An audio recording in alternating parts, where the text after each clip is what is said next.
This is Steve Ralph, the host of Pod and Roku TV's World Edition. I greet you live from the All America city of Morrisville this Friday as we close out the week. And on this show, we talk about global affairs, innovation, an increasingly turbulent world, politically, economically, and aggressive changes in just the economy, artificial intelligence, and continued developments in the war in Ukraine. Today, I'll be brief in my recap of the work that done this week or what's happened in the world. And on Monday, we'll be back talking about DACA, even though last month was the anniversary. And on Monday, we have a guest, Mark Stolman, former mayor of Morrisville, to talk about the Major League Cricket, and may have a few other guests next week we get for the Major League Cricket tournament. Quite amazing that the first game of cricket was played in 1844 in the U.S., between U.S. and Canada. And now it looks like immigrants from all around the world are bringing this great sport right here to North Carolina. I'll be talking about that on Monday as I open up my monologue and talk about cricket journey and the cricket transformation taking place in the U.S. Today, America's Federal Trade Commission opened an inquiry into OpenAI's handling of consumer data and security practices. Regulators are probing of whether the startup's products, particularly ChatGPT, could cause reputational damage by publishing misleading information. The FTC's chief head, Lina Khan, said that the training artificial intelligence on personal information could be constituted as a form of fraud. Meanwhile, Ukraine has received cluster munitions from America, but promised they would only use them in areas where military forces are concentrated. Keep in mind that cluster munitions have been declared as weapons of mass destruction in many countries. Zelensky is happy that he does believe that eventually Ukraine will get NATO status, and many of the Western countries at the Vilnius meeting of the G7 said that they would be continuing to support Ukraine. Meanwhile, Emmanuel Macron, France's president, awarded the Prime Minister of India, Narendra Modi, the highest award the country has, with the top honor, and Modi is arrived in France for a 2-day visit. Keep in mind that he's a special guest at the Bastille Day celebration. Western leaders are all trying to gain the Prime Minister of India's support, particularly in the relationship to the war in Ukraine. But concerns still mount and exist about Russia and India's dependence on Russian oil. Speaking of India, the space agency launched its third mission to the moon, Chandrayaan-3, which cost less than $75 million to build. It's an island off the Bay of Bengal, lifted off from a space center in Sriharikota. The craft is expected to land near the south pole of the moon, and 34 million Indians at risk from riverine flooding. The joint exercises of the Marines and the Philippines and the American Marines started their second final week practicing fighting off a seaborne attack on the Philippine archipelago. China aims to dominate the South China Sea, and so this is something that we're seeing across the board, the new rival.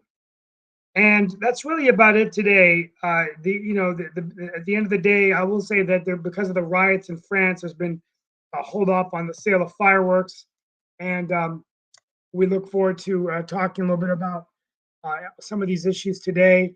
I'm going to go ahead and kick off the show with Mark Lee and the other guests. I have to leave in a few minutes, but I'll be back on Monday.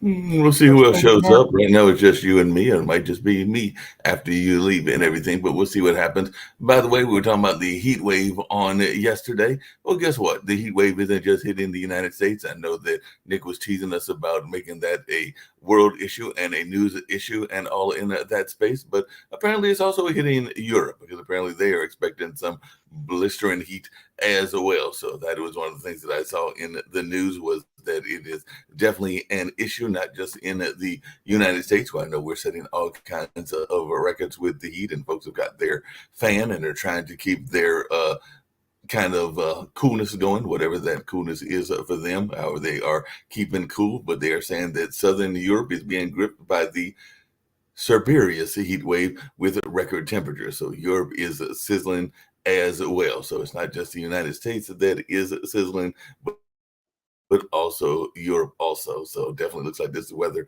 is definitely had an impact globally and not just here in North America. And apparently there's a subtropical storm Don that is forming. It's forming in the Atlantic. No impact to land as of yet, but it has formed. So that is the next, named storm. And we'll see what is happening in that regard. And looks like there might be a prisoner exchange. I know we had the one with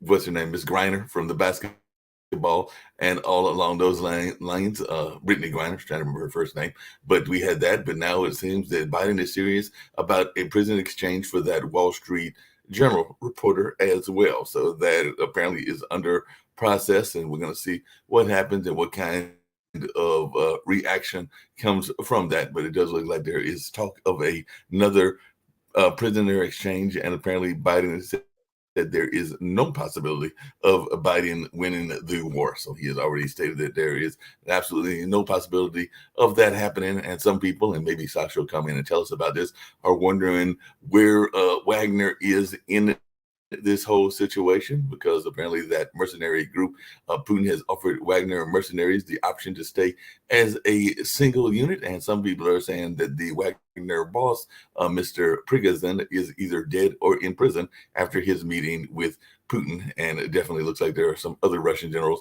that, or at least there is one that has denounced his boss as officers are fired or questioned. So it sounds like there's some internal things that are going on in Russia as well. So in the middle of a war, it's not good to have internal conflicts. But that was some of the things that I saw in the news and all along those lines. And speaking of China, and I hope that Nick comes in, but I saw a couple of things that involved China. One, a kindergarten teacher was convicted of poisoning a student, and he has now been executed. So that was a former kindergarten teacher, and they executed him for poisoning those preschoolers sometime back with a poison porridge incident. So definitely that sounds like that was no doubt premeditated and all along those lines. But the reason I was curious about what Nick has got to say is because apparently Germany, maybe they were listening to our show yesterday or something along those lines, because I did see that they were asking for the less dependence on Chinese goods, and the Chinese are calling that protectionism kind of thought. But apparently the chancellor from there in China and some of the other government officials are urging that part of the world to not be as dependent on Chinese goods and all in that space. So like I said, it's kind of hard to do, I would think, with so many, yeah, just so much going on in the world. And I think as we look forward to the, I've got to head out. I've got to travel today, a lot of good stuff, but I'll be back for the full show on Monday for our cricket edition. And I'm going to work on getting our team some passes to come out there and watch. But I think I think tomorrow, next week, we also have to start talking about AI, because I think that's really the elephant in the room. And I think AI is affecting so many different areas, the economy in terms of jobs, fraud, campaigns, deep fakes, all of this stuff. But the most important question is regulation. How can we stop the acceleration of innovation, which is a good thing, but what are the rights of the workers of our country? And then we also going to reach out to Mike Woodard to have him come and talk about his campaign for mayor of Durham. But I want to thank you all so much for being with me. And Mark, I'm sorry to leave you alone, but no, that's okay. Not intentional. Just things are busy, but I hope by the summer, and I'll be back more on a full-time schedule hosting the show and doing my best to be here at the end of every week, wrapping up the week with the big events that are taking place around the world. So I will see you tomorrow on Monday, Mark, with Mark Stolman. Sounds good. We'll see you tomorrow with Mark Stolman. We'll see if some of the other people pop in as well. I'll continue sharing some of the news, maybe even taking a commercial break at some point or another, but we'll see if others pop in. But we'll also continue the dialogue about what is going on in the world and all along those lines. So we will continue the conversation. Steve gave us some great insight, and we'll see if anybody else pops in as well. But definitely there are a number of things happening in the world and around the world. So definitely we're going to see what goes on in that space, and I'll share some of the news that I am seeing and all along those lines, and we'll see if Sasha Star comes in. I know that later on we've got the Ukraine, Russia, China show, and we will check out what he's got to say about the things that are going on in that part of the world. but definitely there are a number of other things that are taking place around the world in terms of world issues and world concepts and world conversations. It looks like Hungary has slammed a hefty fine on a bookstore chain over their Heartstopper graphic novel. So that is something that is going on. The Hungarian retailer was selling a graphic novel, and it was found under that country's LGBT laws. And definitely that is something that is going on in Europe. A suspended Nigerian central bank governor was charged after weeks in detention. So we do know things are happening around the world, including in the African nation as well. So the Nigerian court orders the government to release or charge the central bank chief, and therefore Emefiele has been charged according to what we are hearing. And definitely that is something that's going on and can definitely impact that area, particularly since it is one of their fiscal heads and all in that space. And, there are arms deals that are going on with a number of countries. South Korea's Yoon has said that additional arms deals have been agreed with Poland. So that is something that we are seeing in that space. And I saw that actually India is buying French Rafale jet fighters and submarines. So that is raising some questions around the West's transactional foreign policies and all along those lines. So India has cleared its French submarine deal as U.S. allies are, as Steve said earlier, courting Modi. So that is one of the things that we are seeing in the world, and we'll see the impact of that on a global community and how that goes in that regards. And apparently there is still a lot of things going on in Israel and with Lebanon and all in that space. So Hezbollah has threatened to act if Israel attacks Lebanon after the Borden shooting. So a lot of things are happening there in the Middle East, with 3 Hezbollah militants injured in a Lebanon explosion near the Israeli border. So that is still a very volatile area. That's the best way to put that there in the Middle East. And we are definitely seeing that even the Israeli military has carried out its largest raid in 20 years in the Jenin refugee camp. So definitely we are seeing that. And I actually had the pleasure yesterday, or maybe that was on Wednesday, of talking to a humanitarian with the Adventist humanitarian group, and they were talking about how they try to stay neutral in a lot of these conflicts and just try to give aid as best that they can. So there's one of the things that they were talking about in one of the stories that I was seeing was the humanitarian impact of the Israeli forces operation in Jenin back on July 3rd and the 4th. And definitely it sounds like there are some folks that saying that Israel wants to turn Jenin into another Gaza siege by siege. So that's just what some folks are saying. And we're going to bring in some guests, hopefully to bring up some conversations around the Middle East as well. And if you're wondering what's going on in the northern part of the world, well, it looks like there is an Iceland volcano, and a drone footage has captured close-up of the lava spilling from Letla. So Iceland has a new tourist attraction, an erupting volcano, and a drone pilot describes flying over the active eruption. And who knows, maybe I'll try to find some guests that have some knowledge and some thoughts around Iceland and around some of the things that are going on climate-wise and everything in that space. It looks like China and ASEAN have renewed agreements to develop a code of conduct for the South China Sea. So they have reaffirmed their commitment to advance comprehensive strategic partnership. So that is something that is going on in the global community as well. And after a bitter fight, European lawmakers have passed a bill to repair nature. So companies must unlearn bad habits, is what European Parliament Vice President Heidi Hautala said.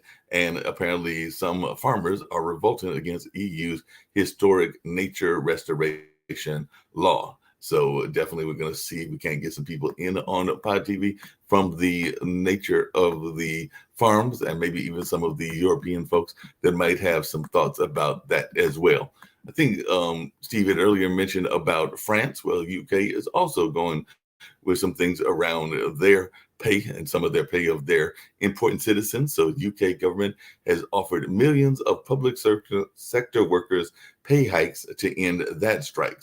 So they have agreed to a pay rise of 6%. That is the final offer, according to Rishi Sunak. Sounds like a line from one of those game shows, and all in that space. But we'll see if this actually works, and definitely if the new offer will stop the strike or not stop the strike. So this will be interesting to see how that plays out and whether that ends that particular strike in the United Kingdom.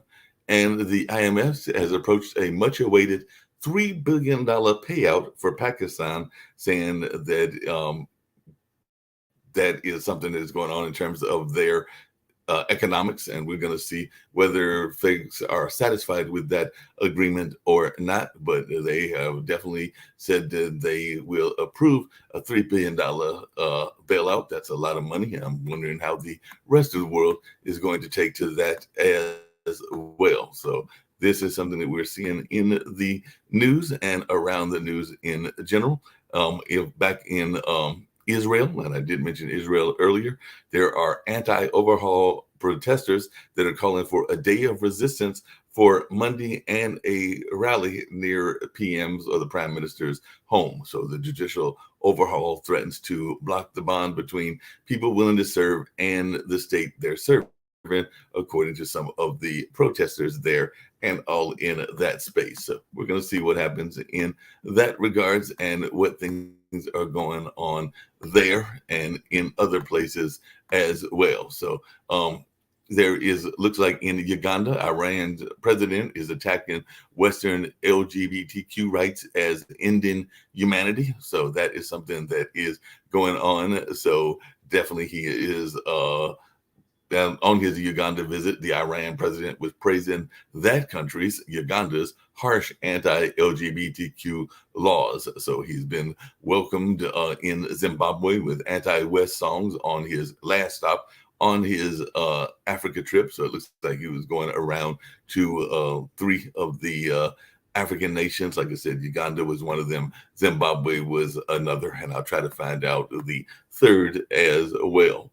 And looks like some folks are saying that our impact on the climate has been going on for a while. So humans' negative impact on Earth began in 1950s with Anthropocene. So that is some of those geological ages. So Earth has entered a new epoch of human-driven geological changes. And definitely there are some geologists that say that this age began in the 1950s, and a Canadian lake could mark the start of humanity's geological epoch, and all in that space. So that is some of the things that I am seeing in the news. I see that I've got Lee with me. I was bringing up a lot of other things. Steve was with me earlier, and all along those lines, we'll see if anybody else pops in as well. How are you doing, Lee? And how is family doing? Because I know that you were there with a family trip recently to Florida and all along those lines. So I hope that everybody is doing well family-wise and all in that space. But definitely glad doing much better. Thank you for asking, Mark.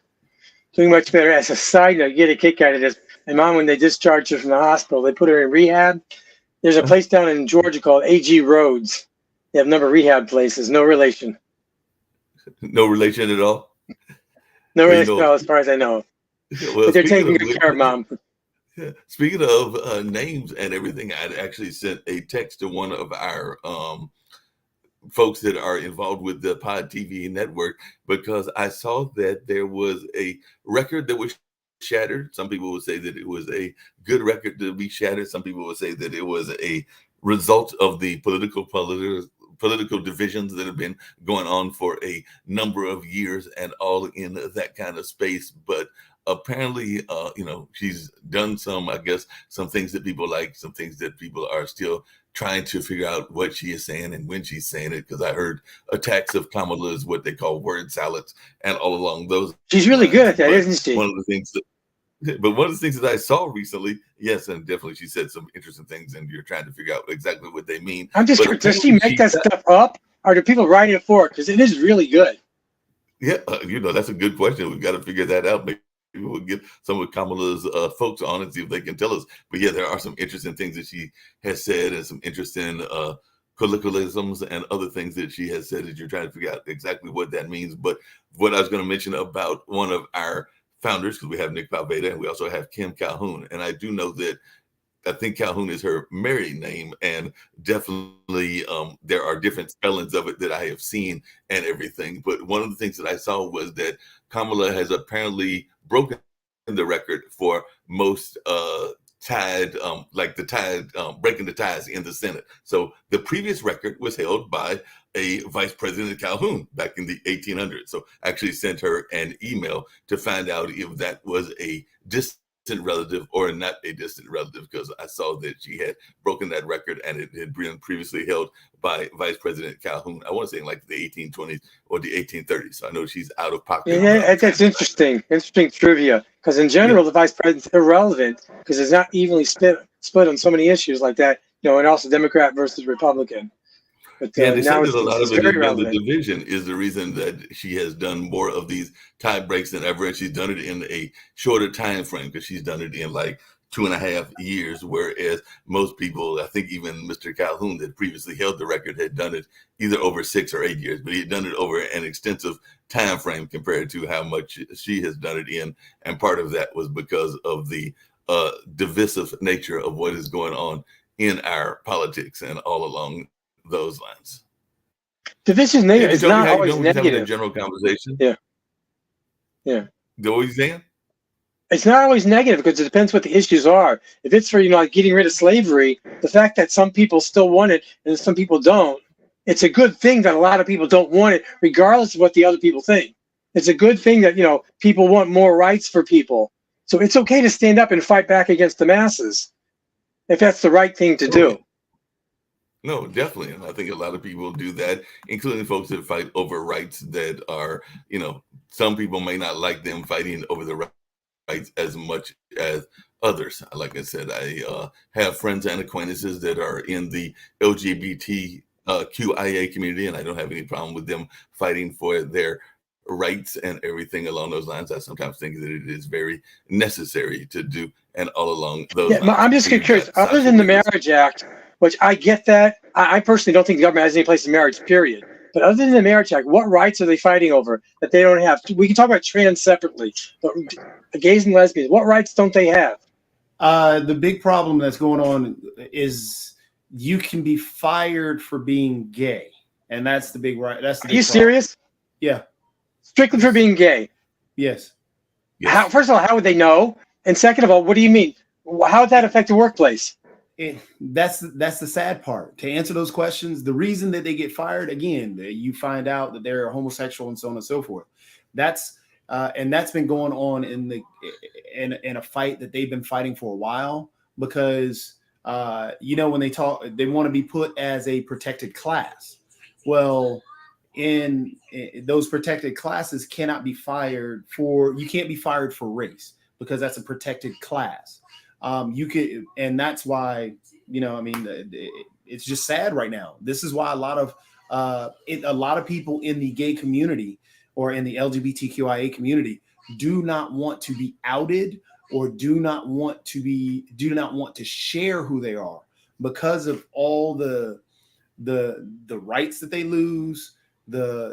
For example, even in adoption, you cannot. A gay couple. I'm going to stop you there. Adoption's different, and I'll tell you why I feel adoption's different. Because adoption is about the child, not about the adult. But even I think the best chance for a child is to have a loving mother and father. But go on. Well, how about the best chance for a child is to have loving parents? 100%. I got that. But I believe, I really do, male and female, not two males, not two females. They'd be great people. Ideally, though, so each brings something different to the table. As we all know from our own childhoods.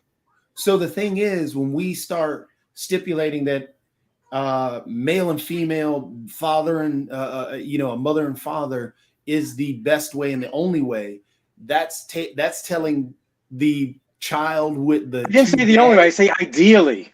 Yeah. Again, even saying ideally, instead of saying loving parents and focusing on the fact that in those relationships where it's either male or female having a child, they still have children that are super successful. They're in relationships. I get that. But are you saying from your own experience that being obviously being born, you need a male and a female conception? Putting that aside, growing up, there's no difference between a child with a mother and a father in the home versus a child with two mothers, a child with two fathers? I'll just put it this way, and this is my own personal experience. I have said several friends that are in that community that have adopted children or have raised children, and the children have been the ones that I know are very much they're well balanced. That's the word I was looking for, and they're very. I get that, Mark. I'll bring my own self to the table. Okay, my mother's twice divorced. I think I turned out okay. But I think it would be disingenuous to say, you know what? I think it's a good thing to live in a home with two broken homes for a child, ideally. If that's good for everybody, put that on the table. I don't think that's a good thing. But what is two broken homes? Two divorces. I don't think everybody should experience two divorces in their childhood. I really don't. I don't think that improves the child's chances in life. Let me ask you this, because it was an issue. There was a problem along the same lines as what you're talking about, and I don't know the answer to this from your standpoint, but there was a time that they did not want to adopt outside of cultural groups and everything, and definitely you would find that there was a push not to adopt African Americans or not to adopt other ethnicities if you weren't part of that ethnicity. So I was just wondering, what is your feelings about like cross-generational adoptions, and do you have that same issue that you have with the LGBTQI community? Because there are some folks that say that's a great question, but there are some people that say that you are better off if you are raised by people in your own culture. I personally do not necessarily believe that, but what is your thoughts around that? Are we saying, first of all, I get the culture question, and I'll answer that, but are we saying race is the same as culture? Because in terms of race, either we care about it or we don't. If we don't care about race, like Martin Luther King, then I have no problem minority versus different minority or versus white. I don't care who the parents are in terms of skin color. To me, that's irrelevant if we don't care about race. In terms of culture, whether you're Hispanic, whether you're Jewish, whether you're Amish, what have you, or Christian, or fill in the blank, then that's a different discussion. And I can see why someone who has a Christian child would want a Christian family adopting. Same thing with a Muslim. If someone gives up a Muslim child for adoption, they might prefer a Muslim foster parent or adopted parents. I get that versus race. Lee, I don't know anything. Hold on a second, Lee. I don't know anything about your daughter, other than she was in the back and we saw like a little bit of her arm driving and everything along those lines. But could you say your daughter was an African American woman and everything? Would you have the same cultural knowledge that you would need in order to raise her, or would you want to learn some of those? Mark, are we saying there's a black culture? Are we saying there's a black culture that should be that's important enough to continue versus an American versus a Christian? Definitely, there's a large African American culture that has had. Okay, are we saying there's a white culture in society? Is there a white culture? There. Go ahead. I don't see that there's a white culture, because I personally could care less about whether my culture as a white person exists in 2 years or 10 years or 50 years. I don't see that. American culture, I can go for that. Religious culture, I get that. But white culture, I could care less. I could care less if American is 0% white. To me, it's irrelevant. So they talk about the browning of America. To me, it's a stupid argument. I don't care about that stuff. So this goes back to, well, just a couple of things. I was confused earlier when you said coming from two broken homes. I didn't understand that, what we were going for with that and time. Because we're talking about what's ideal for a child to be brought into. Is it ideal to bring a child into a home that you know for sure will be broken twice? I don't think so. But that's where I'm confused, how we're taking a child into a broken, where does the two broken home come from? Are we saying that I think we can talk about different home experiences for children. One is what I think is ideal, a loving mother and a loving father. Okay? On the other hand, you have other types of homes. We have a variety of homes, some where children have thrived and some where children have not thrived. A single mother or a single father. Ideally, I don't think that's good for a child. Barack Obama has talked about that having a father not in the home is not ideal for a child, for his chances in life, for his chances staying out of the criminal justice system, and various other things. Not ideal. So ideally, if we just talk about ideals, then everybody would have a same-sex parent situation due to the fact that same-sex parents, according to a study in 2019, children of same-sex parents do better in school. I haven't seen a study, but I did a little secret that's out of the bag. Same-sex parents don't reproduce. But they can adopt. They should be allowed to adopt. That's our discussion now. You can have surrogate parents. And so the thing is, this is why ideally, if I were to say my ideal situation for any child is to have loving parents and not focus on them being male and female and male. Okay, Jacoby, you don't have to answer this question, but I'm gonna put this on the table. I don't know your situation, but can you go? I don't know if both your parents are alive. Okay, for the sake of the question, that's not really relevant. But could you look at one of your parents and say, you know what? I wish you were a different sex. I wish a different gender, or whatever words you want to use. I wish you were the same sex or gender as the other parent, and not the one that you are. Could you look at your mom and say, I wish you were somebody else? No, I look at my mom and say, I am glad you're a female. My dad, I'm glad you're a male. You both brought different things to the table. Please. Male and female. When you are asking that question, you were asking me to look at my parent and saying, I wish you were somebody else. As a gender. Because you just told me, as a gender, same gender parents bring better stuff to the table than different genders. Wasn't that the study? You just said for me to look at my parents and tell my parent, I wish you were somebody else. You're not, it doesn't matter if you change the gender, that's somebody else. But I'm talking about your study. Toby, your study. Your study was what? My study talks about same-sex couples. Right. Okay, so to answer your question, I think this is where you're going. On those things that my parents are, in my words, deficient, I have said to my parents, and I would say to my parent, and I think anyone should say to a parent, lovingly, in that particular characteristic or regard, I wish you were different. I wish you weren't abusive. I wish you didn't yell at me so much. I wish you didn't smack me so much. I wish you were more loving. I wish you were home more. Yes, you can say that to a parent. Yeah, you can say loving and all these other things, all these qualities that you're asking for.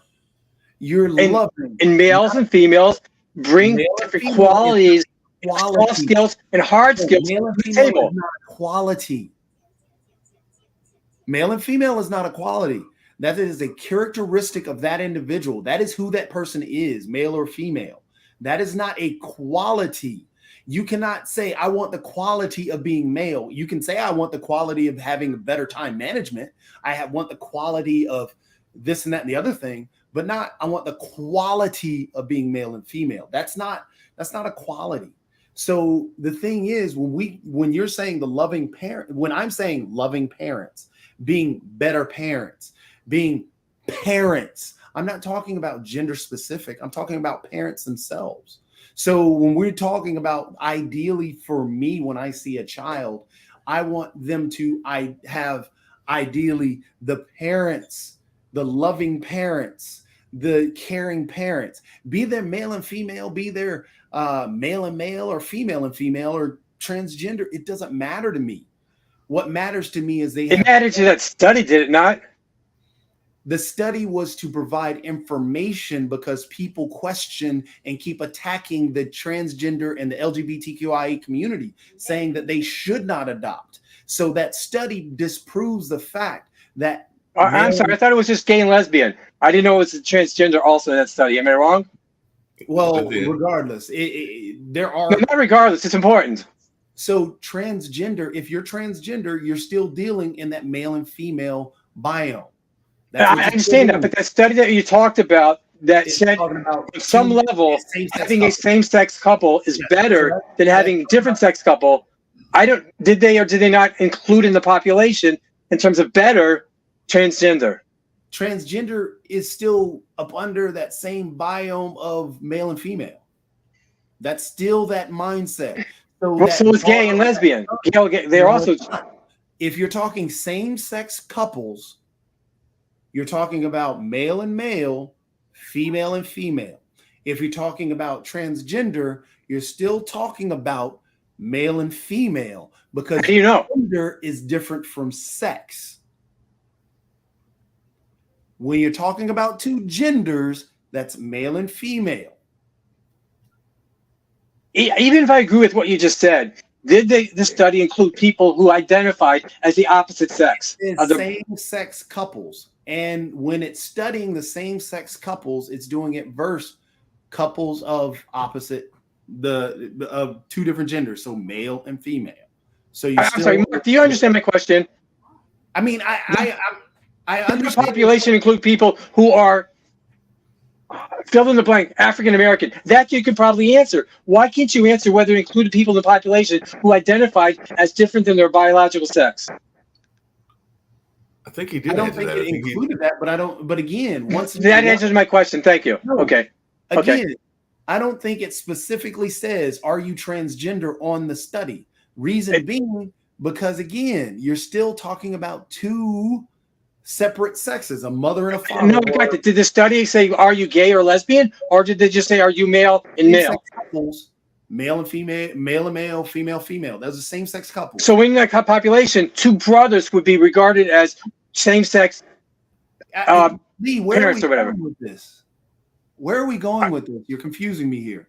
I'm wondering, I'm just wondering for definition of the study, when you're talking about two adults in the home, are they specifically gay or are they just two same-sex?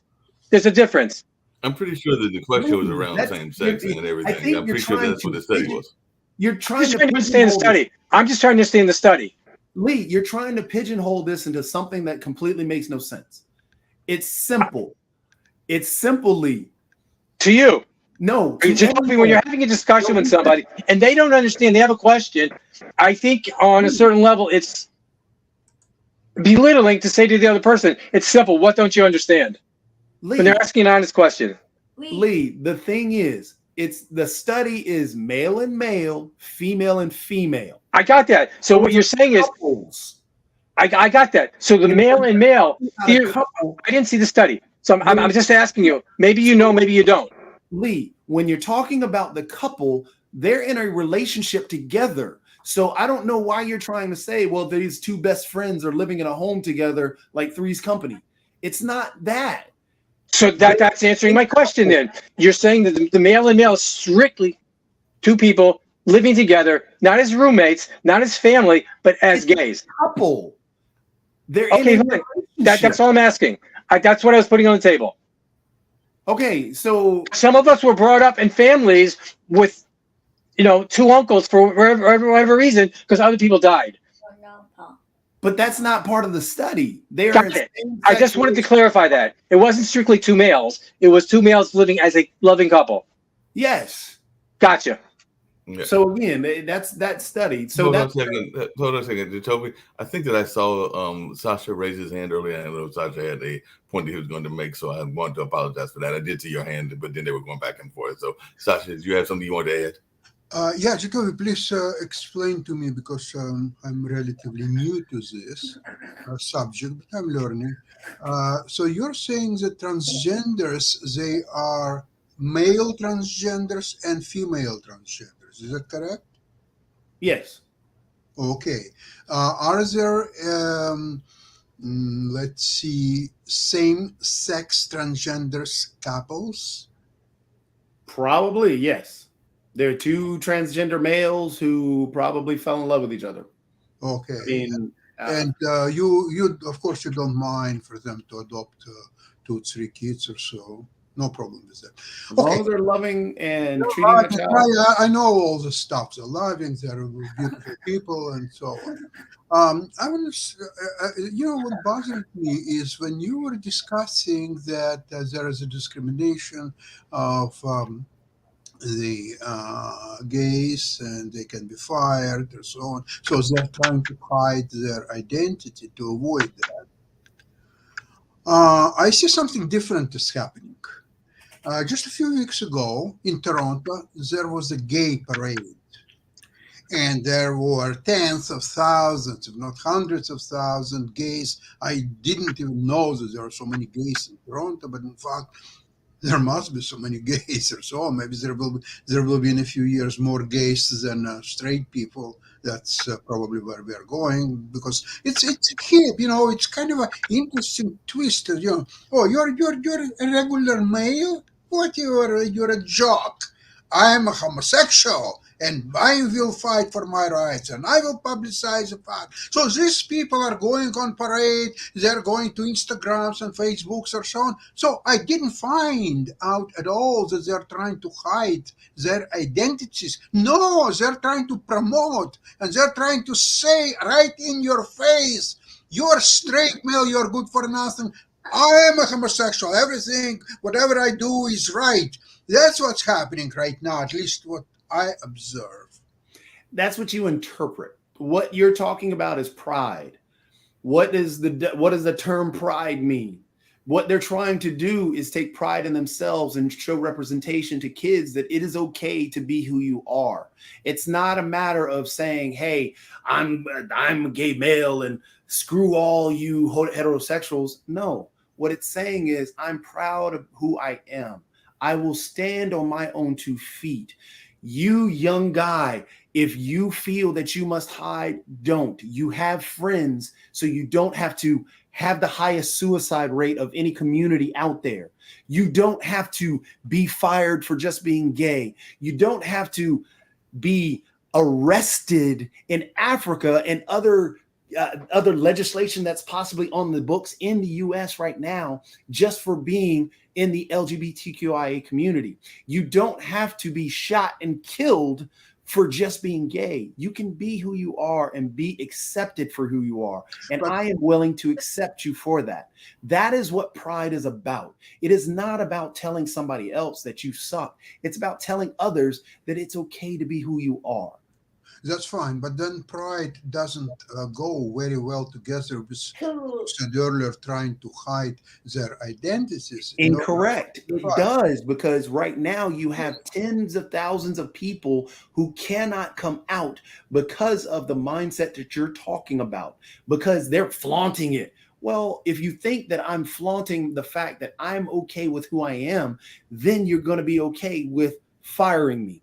It's because you're flaunting it, and Bud Light put this transgender on this can, so I'm never going to get on. I'm going to shoot Bud Light with a can or shoot Bud Light with a shotgun. So you're telling me that if you're transgender, you're going to be shot with a gun because I hate you. That's what it's about. These are attitudes and mindsets that these individuals are fighting against, and why pride is important at this moment. We idealistically don't want to have that. Just as there was a I remember one time and Mark and I were off air and we were talking about this. So at one point we brought in race got brought into the situation, and I think it was Shaq who said, well, why do you keep bringing in race, bringing in about being black, and bringing in this and bringing in that? I'm tired of hearing that. We should be talking about, well, you've got to realize that Mark and I don't have the privilege of not talking about it. It is part of who we are. It is something that is brought up. But it's not part of every discussion necessarily. No, listen, it is, and this is how I'm bringing it back to pride. You see how you're jumping in because you're saying it's not a part of the discussion. It's a part of me. It's a part 100% it's a part of you, but it's not a part of every discussion. No, but if we're talking about sports. Listen. Again, it's a part of who I am. And when I see sports, I see the injustices brought upon those in the sports community that's sitting there at 80% black, but yet they can't get head coaching jobs because guess what? The owners of the teams are white and want white coaches. It's sad, but it's a reality that I deal with. You may not want to see it. I really don't want to see it and don't want to talk about it. So I have no idea what religion Mark is or Sasha is or yours. I have no idea. You've never said it on the show, as far as I know. But you know what? It's very relevant to you and a part of your experience. Mine also. But it just wasn't relevant to the discussion. Do you realize that you can hide your religion and not talk about your religion? But when I walk outside, I'm still African American. And why is that important? Because why is skin color important in America 2023? Lee, in 2023, if you and I had the same job, I'm paid less. If you and I go for a Jacoby, are you and Mark the same thing? Mark's lighter skinned than you are. Is Mark also an African American? Again, Lee, Jacoby, you and I go in for the same job. Mark, or if even you and Mark go in for the same job. I disagree with that. I haven't seen that. That's not been my experience. My experience with my jobs, with my workmates, that's not the case. I've had black bosses, black workmates, black people I've worked with. Lee, this is why I said the other day, let's not talk about our personal experiences. Well, you are. Hold on. Because when we talk about our personal experiences, it's like saying, if I look in my backyard. So your personal experiences are more important than my personal experiences. You're not letting me finish. I'm not even. Go on. Floor is yours. So when we talk about our personal experiences, like, hey, I went to work and you know what? At work, this happened to me, so it doesn't happen elsewhere.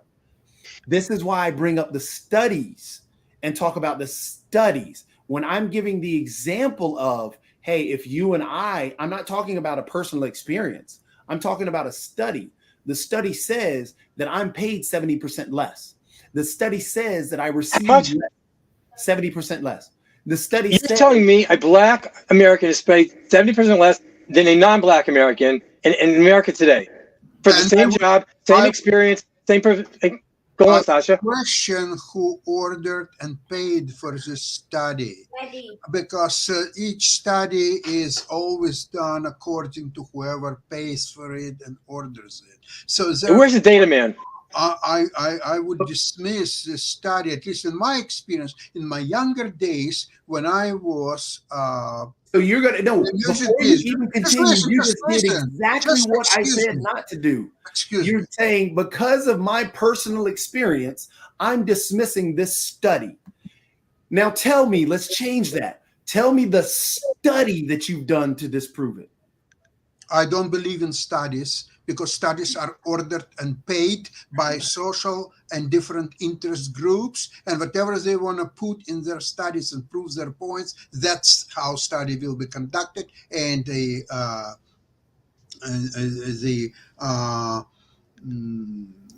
what Sasha's saying is studies are very, very easy to skew.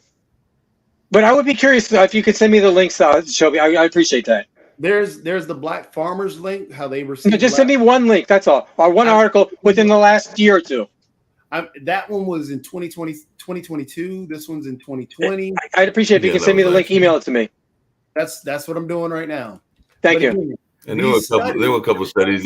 There were a couple of studies even about housing, because there were studies about housing, bank loans, and a number of other things, and they have been done by various institutions, and they are usually done across different groups. So they are not just a single study that is bringing these proofs out to what Sasha is saying. It's usually done, and it is a multitude of studies that are coming to the same conclusions and everything. And there are definitely things that exist that are still very unfair in 2023. I heard what Mike Pence said about being colorblind, and I don't know that we are yet in a colorblind world. That might be idealistic and might be what we want, but we're nowhere near that if we look at the prison system, the housing system, and a number of other systems. Few remarks of what said earlier. So Jacoby is saying that although there are a lot of well-to-do sportsmen, blacks, however, the owners are all white. And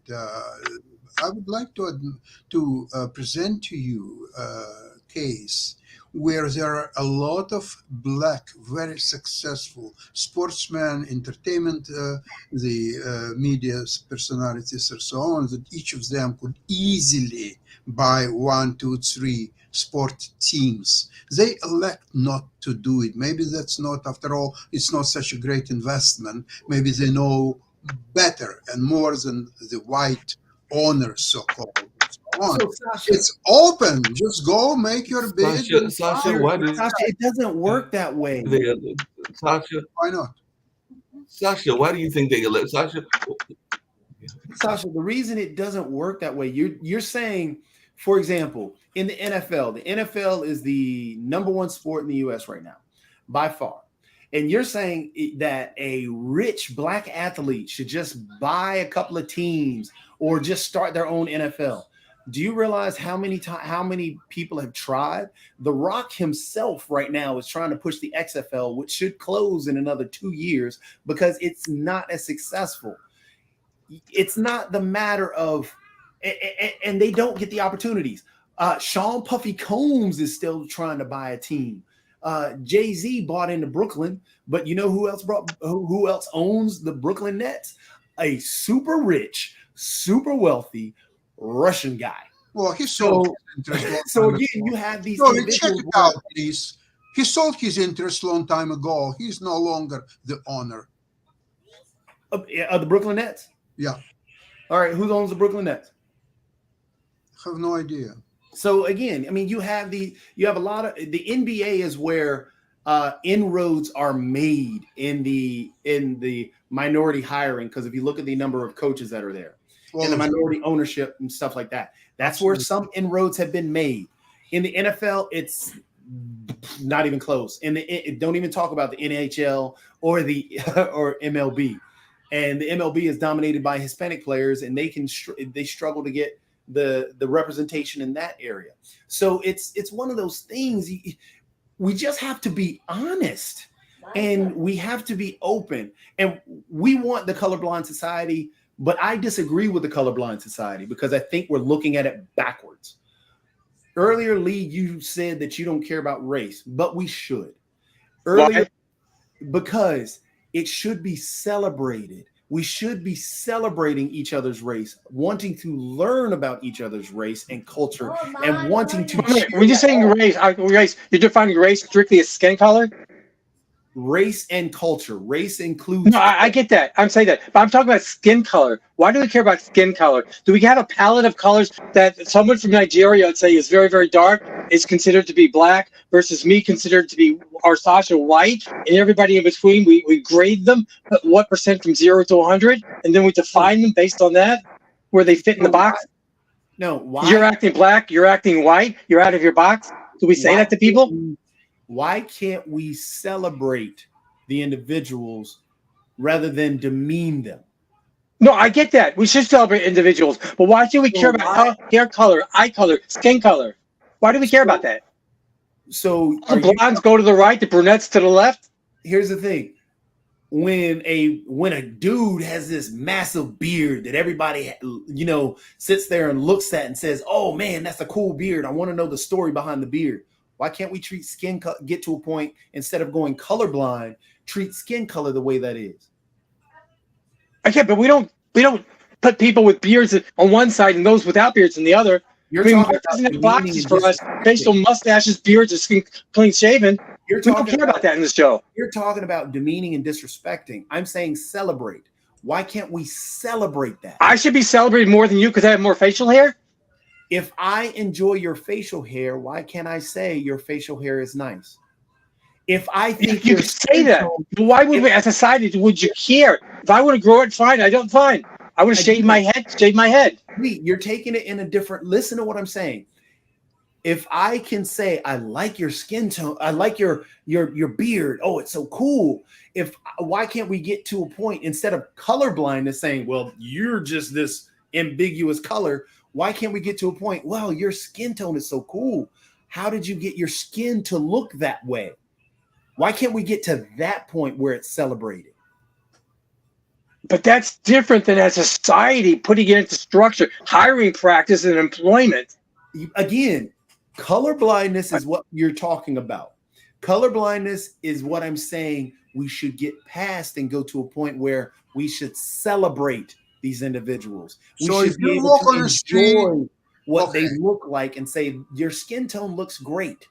So it shouldn't be an offensive thing, and it should be something that should be celebrated. Yeah. Same thing as colorblindness, not hiring and firing. How it works? So let's say I'm walking down the street and I see there is a black man. So I say, wait, I want to stop. Let's celebrate. And how do we celebrate? Do we drink some wine or dance together? High five. Like What? How do they do it? So Sasha, I'm not talking about celebrate, throw a party. What Okay. I'm talking about is if I can say that gentleman's beard is, oh man, the way he had that handlebar mustache, that's pretty cool. I want to know the story behind that handlebar mustache. I don't Right? have time to share my story with you. What? No, but what I'm saying is we are at a point in our No, I society. get that, but do we want schools and employers, having spreadsheets on employees based on mustaches, not mustaches, blonde eye, blue eyes, brown eyes, blonde hair, I'm not saying that. shaved heads? I'm not saying that, Emma. Well, you are in terms of skin color. Hey, No, Lee, what I'm saying, Lee, is that hey, Lee, it should hold on a be at second. a point Hold where on a it can second, be Lee. seen How do as you feel beard, about among hair and everything, and celebrated and accepted that? Oh, well, you have nice hair. I want to know about your hair. You can Between have that- friends, I get that. I get that between friends. Same thing, I should But be even able to education have wise, fun. hold on a second. Jacoby, Lee, how do you feel about and like I said, I forgot your own ethnicity, even though you brought it up to me one time and everything. But how do you feel about schools having international celebrations or Oktoberfest and all along those lines? Like I said, I have no problem Private with those institutions? activities. The celebration of the Private culture. institutions can do whatever they want. But I heard something on the radio. They were talking about flagpoles yesterday. When it comes to government buildings, there were some people, and I feel, on a government building, it should only be the American flag or possibly POWs. You shouldn't have any issue-related flags, any issues, even if I'm in favor of the issue, on a government building. Private buildings, do what you want. So you wouldn't have a veterans flag, because there are veterans flags all over the government and everything, and there are other kinds of flags that are celebrating not just quote unquote controversial issues, but a number of issues that are out there. And you would not have those. You would just have the bare government flag, except for the flag itself. You're the, asking me a United question. I haven't given thought. That's a good question. Whether military or veteran flags, since they gave military service to the country, is that an issue flag or is that a government? I don't. It's a good question. I don't have an answer for you on the spot. I'm just being honest with you. So, I mean, in terms of the flag issue, I mean, Fair I enough. can And as Sasha said, it is time for us. I can relate with the flag issue, but I can understand and I really enjoy them putting up a flag of inclusion because On private property, I agree with you. On Well, private property, in terms because on the of- government property, where do you draw the line? Your issue's good, but mine's not. Well, this is why I was trying to get there. What do you define as private property? There are a number of people that put any pride flags on churches. I have no problem with that. Now you may have a problem with that. No, But I'm what talking do you define as private- private property? Government versus non-government. And so Taxpayer versus non-taxpayer. Yes, Toby. So what I was saying is I'm okay, and I'm actually I like having the pride flag up because it's a flag of inclusion of everybody, even No. It's not for those who are not for that category. No, the pride flag includes all. That's what the point of it is that it's an inclusive flag. And people take offense to the pride flag because they only see it as exclusionary because they're saying that it's attacking them. But the reason I also enjoy and I'm cool with it up there is because for decades and for centuries and even today, some government places still have the Confederate flag up, which is against it fights against. Jacoby, I hear your point. First of all, I'm not aware. Even Georgia got rid of it as part of their flag. But there are those who don't see the Confederate flag as being a racist hatred. They're looking at Southern culture. There's an argument there that we have more time we can go into. I know a lot of people do see the Confederate flag, by definition, the stars and bars, as hateful and racist. I get that argument, but I also see the other side that doesn't see the other side. sees it as a pride. They see it as a Southern pride flag. There's a strong argument for that we can get into. Yeah, I see that, but just to put it out there, the only reason I don't see that is because what was the Confederate Army fighting for?